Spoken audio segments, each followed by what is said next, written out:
Հոգեթերապիայում չափազանց կարևոր է իմանալ եւ պատկերացնել ախտաբանական process-ների նեյրոկենսաբանությունը։ Դա հնարավորություն է տալիս ավելի ճիշտ կազմակերպել աշխատանքը եւ համակցել այն միմիայն ապացուցահեն մեթոդների հետ։ Նույնը կարելի է ասել եւ խաղամոլության հոգեթերապիայի մասին։ Այստեղ անհրաժեշտ է իմանալ երկու կարևոր կետ նեյրոկենսաբանության մասին։ Առաջինը դա նա է, որ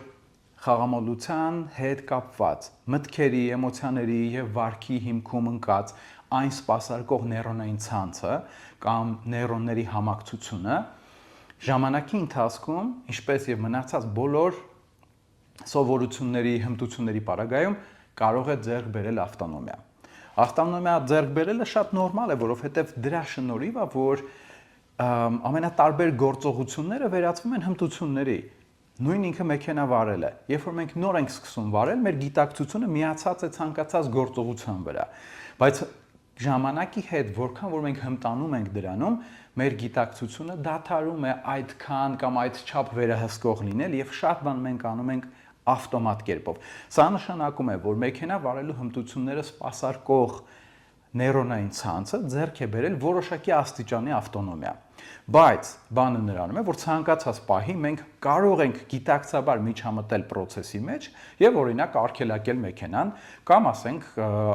ինչ որ ձայն լսելու պարագայում անմիջապես ձախ թեքվել, միացնել թարթիչը եւ կանգնել։ Կան որոշ վարքային դրսևորումներ կամ վարքային դրսևորումների խումբ կամ խմբեր, ոնց որ օրինակ խաղալն է,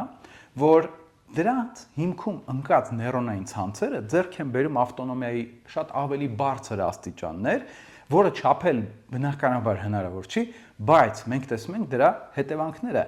Ձեռք են բերում ավտոնոմիայի այնպիսի աստիճան, որից հետո այլևս չեն ենթարկվում գիտակցական վերահսկողությանը։ Այսինքն նեյրոկենսաբանության լեզվով իրենք դուրս են գալիս գլխուղեղի կեղևի առաջ ճակատային հատվածի ազդեցության դաշտից։ Սա էլ հենց բնորոշում է կախվածությունը։ Այսինքն որոշակի սովորության կամ վարքային դրսևորումների խումբը, սպասարկող նեյրոնային ցանցը դուրս է գալիս գիտակցության վերահսկողությունից, այլևս չի ենթարկվում գիտակցությանը։ Գիտակցության կողմից ձեռնարկվող զսպող եւ վերահսկող գործողությունները արդյունք չեն տալիս, մենք գործ ունենք կախվածության հետ։ Բանը նրանում է, որ խաղալու պարագայում, ինչպես ալկոհոլի, թմրանյութերի,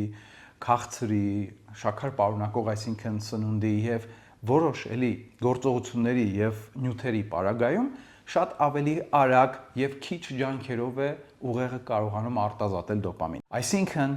կան բաներ, որոնցից հաճույք ստանալու համար մեզ անհրաժեշտ է շատ ժամանակ եւ շատ ռեսուրսներ, ջանքեր գործադրել։ Սար բարձրանալ, մեքենա վարել, հեծանիվ վարել,